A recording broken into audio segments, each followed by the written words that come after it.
Incrível! Vasco quer dar chapéu no Palmeiras. A ligação que agitou tudo. Cartada final. Cruz Maltino vai para cima para fechar negócio. A gente vai falar bastante sobre mercado da bola, jogo amanhã contra o Fluminense e muito mais. Salve você antenado aqui no canal, meu nome é Lineker Biondi. Estou chegando com tudo nesse momento para levar você para pertinho de todas as informações do Vasco nessa terça pela manhã. E é claro, você torcedor vascaíno vai ficar sabendo de tudo. Mas antes eu peço sempre na humildade e na moral, o seu joinha, o seu like avisa para a plataforma que falar de Vasco é positivo, traz mais vascaínos apaixonados para esse vídeo e sobe o Vasco nos top trends da plataforma. Olha só, quero mandar um abraço aqui para o meu amigo Manuel Valentim de João Pessoa, na Paraíba. O Jorge Donza também do Macapá, tá? E quero falar também com o Maciel Ferreira de Tupaciguará, Minas Gerais. Um abraço para vocês. Corre ali nos comentários, deixe a sua cidade de onde você está falando e o seu nome completo, que no próximo vídeo eu vou estar citando você aqui e mandando aquele mega abraço vascaíno para você, beleza? Olha só, e não se esqueça de se inscrever também no canal, em botãozinho inscrito, inscreva-se aqui embaixo. Faça parte de mais de 111 mil vascaínos apaixonados. Você clicando no botãozinho inscrito, inscreva-se, vai fazer parte da nossa família que cresce a cada dia. Meu muito obrigado pelo seu like, muito obrigado pela sua mensagem. Próximo vídeo estarei lendo aí a sua mensagem e, claro, muito obrigado pela sua participação. Vamos ao que interessa, as informações importantes do legítimo clube do povo, do Vasco da Gama e, é claro, do Gigante da Colina, que a gente vai, obviamente, tratar alguns assuntos delicados nesse vídeo aqui. Eu quero trazer você para pertinho deles, então vem para cá. Olha só. Vasco prepara chapéu no Palmeiras? A situação é a seguinte, tá? Estou falando do João Sampaio, né? João Paulo Sampaio, que é o cérebro da base do Palmeiras. É isso mesmo. Endrick, Alan, Estevão, entre outros craques, né? O Danilo Barbosa, que estava na seleção, enfim. O Palmeiras é um grande celeiro, né? Nos últimos anos do futebol brasileiro, com grandes vendas aí para o futebol europeu. O nome dessa gerência, o nome do cérebro se chama João Paulo Sampaio. E olha só, hein? Lá em São Paulo já se fala de uma possível saída do cérebro do Palmeiras, o João Paulo Sampaio, para o Vasco após a saída de Leila Pereira, tá?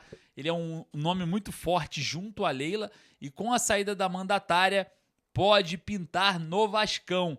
A situação vem sendo tratada com muito cuidado no Palmeiras, porque não só a ala da Leila Pereira gosta do trabalho do João Paulo Sampaio, a outra também. A oposição também não quer abrir mão do cérebro, do cara que manda na base do Palmeiras. Vale lembrar que no ano passado recebeu uma proposta, né, do Flamengo com uma valorização salarial absurda, recusou o Flamengo. Ele é muito leal a Leila Pereira, é muito leal aos pares, né, da presidente do Palmeiras, e com a saída dela, possa ser que ele... vou falar um negócio para você aqui, hein? Espero que ele saia e venha para o Vasco. É um cara muito forte envolvendo base no Brasil. Queria saber a sua opinião. Será que o Vasco vai dar esse chapéu no Palmeiras? Queria saber aí o que você acha sobre esse assunto. Olha só, vamos falar sobre mercado da bola, porque a cada dia o cerco do Vasco fecha mais, né? E vamos falar sobre a cartada final. O Vasco aumentou a proposta e Facundo Colídio pode ser o novo reforço do Cruz Maltino nas próximas horas. Isso porque o Vasco atingiu as expectativas do River Plate e vai pagar 5 milhões de dólares por 50% dos direitos econômicos do jogador argentino. O atleta está muito confiante na sua ida para o futebol brasileiro. Quer atuar no Brasileirão e também no Vasco. Já avisou familiares e também pessoas ligadas ao River Plate. O Vasco se aproximando da contratação de Facundo Colídio, um meia, né? Joga um pouco mais pela esquerda, trabalha com a perna direita, faz muito a posição ali que o Nuno, que o Coutinho fazia, né, quando estava no Vasco, né? Enfim, vamos torcer para que o Colídio, né, que já que o Vasco escolheu, o scout foi lá, analisou, que faça aí, né, jus ao investimento, né? O River falou que ele custaria 10 milhões de dólares, 100%. O Vasco paga 5 milhões de dólares por 50%. Está aí dentro das expectativas do clube argentino. Qual é a sua opinião sobre o Colídio?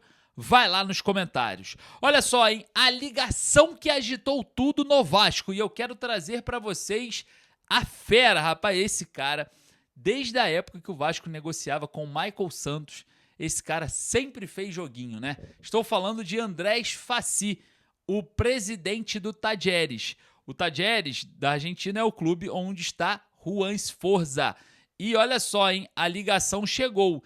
E o clube argentino não quer contar mais com o jogador após chegada de Jorge Sampaoli. É isso mesmo, tá? O Juan Sforza perdeu o espaço, o Sampaoli vetou a ida do Matias Galarza para a Europa e não deve utilizar o volante que era muito promissor no futebol argentino, que teve uma queda enorme na sua carreira, principalmente na sua avaliação de mercado, né? O Sforza hoje está avaliado em quase 1 milhão de euros. O jogador que o Vasco contratou aí, pelo menos aí, quase 25 milhões de reais. Era um jogador desse valor, né? Era uma das estrelas do futebol argentino na base, né? Foi campeão sul-americano junto com o Almada, entre outros jogadores que estavam no ápice da carreira. Hoje, o Juan Sforza vem tendo uma queda enorme na sua carreira, principalmente de valores. E olha só, hein? O Andrés Fassi ligou e disse: não quero contar com o jogador, quero devolvê-lo. Contrato com o Talleres é até o final do ano, empréstimo com opção de compra. O Vasco tem contrato com o Juan Sforza até dezembro de 2028. É um jogador que vai ficar por muito tempo atrelado ao Vasco, ao Gigante da Colina. E aí, torcedor, eu quero saber a sua opinião.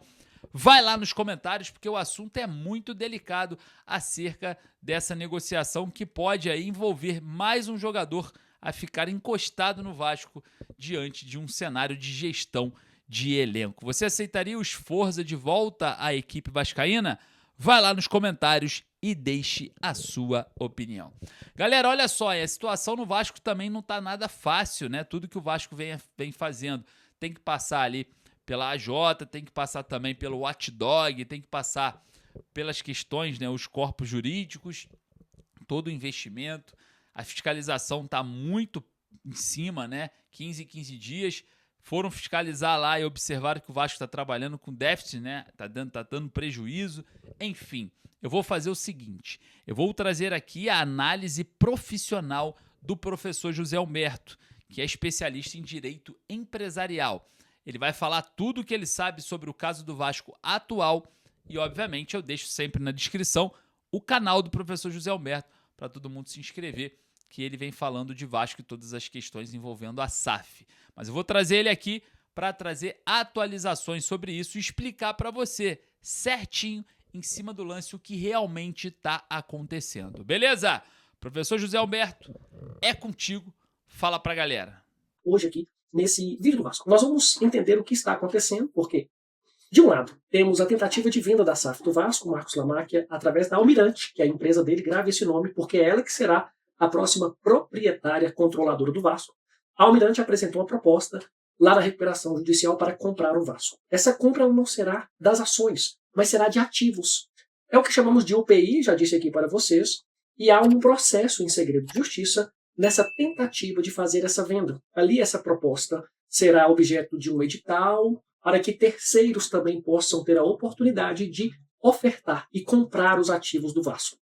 Isso vai acontecer? Nós não sabemos, mas é uma possibilidade e a Almirante tem o que chamamos de stalking horse, que é o direito de cobrir essa proposta. Isso está sendo feito através de um outro processo, que não é o da recuperação judicial, dentro desses autos, vamos dizer assim. Como está em segredo de justiça, ainda não temos muitas informações, mas nós vamos chegar até elas.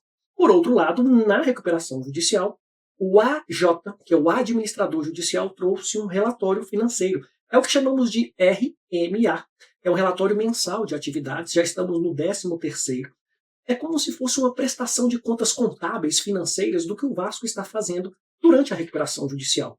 Tem que dar satisfação a todo momento, pessoal. Não só para a AJ, mas para a juíza, para o Watchdog, para os credores, para o Ministério Público. Não é fácil realmente a vida de quem está numa recuperação judicial. Tem que dar satisfação realmente para muita gente. E esse RMA é um documento muito de grande valia, porque ele mostra como é que o Vasco está na recuperação judicial. Olha o termo, recuperação. Se é recuperação, a tendência é que durante o processo ela tenha um superávit, não seja deficitária. O que acontece aqui nesse RMA, ele de certa forma é preocupante por um lado, porque eu vou mostrar para vocês aqui que tem sinais de que o Vasco precisa urgentemente ser vendido, pois poderá inclusive colapsar a estrutura que hoje atualmente existe no Vasco. Explique isso melhor, Gilberto. O que nós temos aqui desmembrando, destrinchando esse RMA? Por um lado, a recuperação judicial está sendo cumprida, ponto positivo. O Vasco já está honrando com os compromissos que fez ali na RJ. Ah, Gilberto, e se não tivesse honrado, qual o problema teria? Falência. Olha como isso é grave. Se o Vasco não cumprir o plano de recuperação judicial, poderá ser decretada a falência do Vasco e tudo que está sendo tentado aí, essas buscas de venda, operacionalizar esse negócio, cairia por terra. Seria, então, infrutífero. Por isso que o Vasco precisa cumprir o plano de recuperação judicial, sob pena de decretar a falência. O AJ disse que está cumprindo e isso está ótimo. Tanto que ele diz que o Vasco já conseguiu reorganizar assim, boa parte das dívidas e conseguiu os financiamentos importantes para manter as operações. Lembram daquele DIP Crefisa de 80 milhões e agora um novo DIP 40 milhões com a Almirantes? É um valor que está vindo para dar um respiro para o Vasco, para dar fôlego, porque o caixa está muito baixo. Qual é o alerta que o AJ trouxe aqui? Que a operação do clube ela ainda precisa gerar caixa de forma consistente. Isso não está acontecendo. Mesmo que em 2025 o Vasco tenha tido números muito positivos. Por quê? A recuperação judicial trouxe um alívio nas contas ali no ano de 2025 e tem também outras receitas e premiações que o Vasco também conseguiu neste ano. Mas o que mais nós podemos colocar aqui de relevante dentro desse relatório? Bem, eu já disse, o plano de RJ está sendo cumprido, o administrador judicial disse o seguinte: eu não sou responsável pelos números, eu só os recebo, não faço a auditoria e mostro aqui no processo. Enfim, ele não é o responsável financeiro pelo Vasco. O que diz é que o plano, como eu disse, está sendo cumprido e que o AJ está acompanhando a parte financeira mês a mês. Esse alerta que eu disse para vocês é que ela, já disse, não faz auditoria, não recebe não produz esses números financeiros do Vasco, essas informações todas vêm prontas, ela confere e solicita documentos. Tem solicitado quinzenalmente, inclusive. Vocês sabem que o Vasco agora tem uma auditoria e tem um watchdog, né? Todo mundo ali em cima das contas do Vasco. Não está tendo para onde correr não, pessoal. Tudo está sendo auditado. Por um lado, isso é muito positivo de transparência, mas há um engessamento muito grande. Qualquer gastozinho ali vai ter que prestar conta e está encaixado de uma maneira bem clara o motivo dessa operação. Veja que, apesar do balanço de 2025 ter sido positivo, há ainda muita preocupação, porque o caixa desse ano é um caixa deficitário. A própria auditoria, que já foi feita pela BDO, né, que é a auditoria contratada, ela não rejeita as contas do Vasco, mas ela fez uma ressalva que eu quero que vocês aqui tenham muita atenção. Essa metodologia que é utilizada para fazer o pagamento da recuperação judicial. Teve uma evolução do caixa, mas é uma metodologia que está muito atrelada à forma de negociação de dívidas ali na RJ, porque as dívidas diminuíram. Esse passivo ele caiu significativamente, porque dentro do RJ é esse o objetivo. A dívida foi lá para baixo e será paga conforme está previsto no plano de recuperação judicial. Mas, o que veio de alerta aqui? Olha, obrigações a curto prazo, elas continuam crescendo. Curto prazo, ok? E o capital de giro do Vasco continua negativo. Por isso que o AJ, o administrador judicial, está pedindo documentos quinzenalmente para que o Vasco, então, comprove que está tendo caixa ou fluxo de caixa para honrar com essas obrigações. Pois, Alberto, e a questão da governança? E a questão da 777? O que o relatório ele nos traz? Já disse que o Vasco entrou em intervenção judicial, que foi cassado pelo desembargador e agora a gestão retornou para o Vasco. Tem um watchdog nomeado agora e tem um fortalecimento dessa governança por conta da auditoria, do watchdog e da gestão que retomou o poder para poder prestar essa conta.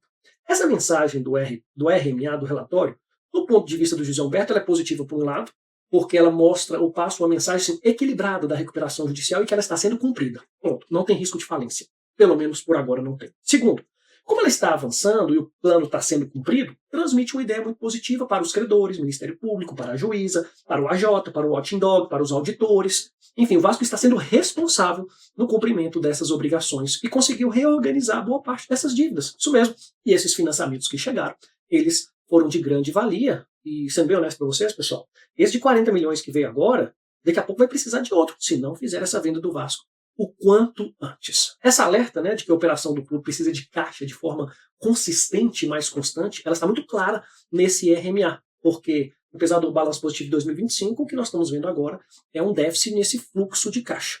Por isso, muita atenção e muito foco nessa venda que o Vasco está tentando fazer, porque do ponto de vista aqui do Zé Humberto, é o único caminho que vai salvar o Vasco ainda em 2026, porque, pelo menos até então, não tem outras fontes de receita que estão sendo indicadas. Então pessoal. é isso, daqui a pouco eu volto meio-dia na nossa live aqui ao vivo para acompanhar você e a sua opinião em cima do lance.